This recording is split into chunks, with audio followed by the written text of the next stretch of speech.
The question is that the motion be agreed to, and I call the member for Warringah. Thank you, Madam Deputy Speaker, and I thank the member for Fremantle for this important motion. Soft plastic recycling is a significant issue in Australia, as traditional recycling methods do not work on these materials and they can take hundreds of years to break down in landfill, causing serious environmental harm. Australia currently consumes more single-use plastic waste per person than any other country in the world after only Singapore. And that is something I think Australians just don't realise. And despite awareness, we are not good worldwide citizens on plastics. Consumption of plastic is rising and we only recover less than 15% of the plastic used in our country. Plastic pollution is the single biggest threat to marine biodiversity. And that said, until the collapse of RedCycle, Woolworths had seen an increase in soft plastic returns growing at some 70% per year. So there was a willingness, but really not an awareness of how badly we were doing. Individuals were starting to do their bit. But only 16% of plastic packaging was recycled or composted in Australia between 2019 and 2020, and the national packaging target is for 70% of plastic packaging to be recycled or composted by 2025, but we are way off that target, and it shows that a voluntary system is simply not working. 99% of plastic is made using fossil fuels like fracked gas and oil, and it's dangerous to people and the environment throughout its entire life cycle.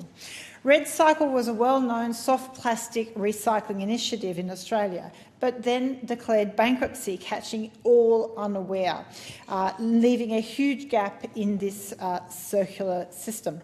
A new soft plastics task force has been established to develop a new approach to soft plastic recycling in Australia with some urgency, and I recently met with representatives from Woolworths and was heartened in relation to their commitment to solving this issue and stepping into the gap that has been left by RedCycle.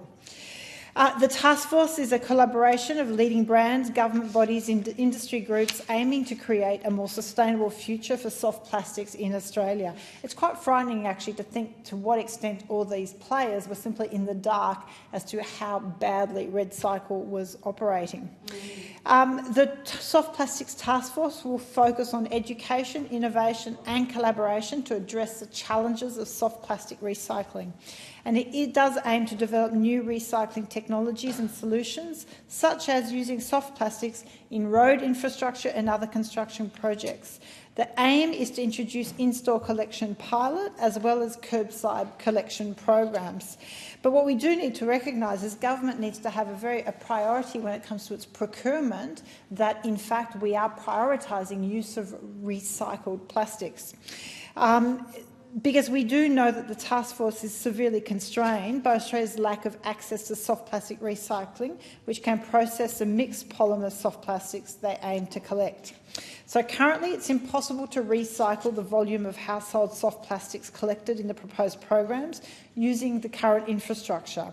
However, over the next year, the task force does plan to align their collection program with projected opening of new recycling operators and expansion of existing processes. The task force also aims to raise awareness about the importance of soft plastic recycling and the devastating impacts of single-use plastics in our environment. And there are some solutions, but it requires political will.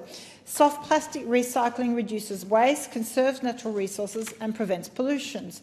Consumers want to know that the plastics they put in recycling bins and at collection sites is actually being recycled. To ensure this, continued investment and expansion of the recycling industry is paramount.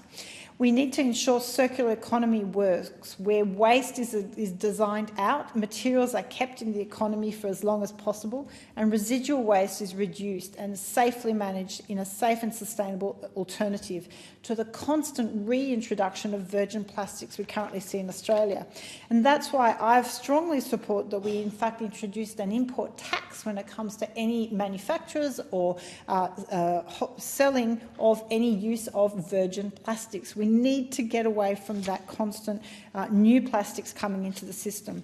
As I said, government procurement contracts must mandate a proportion of recycled content. That is a large lever. We have to create that market for recycled contents.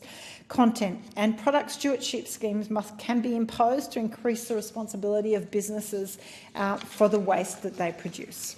The question is that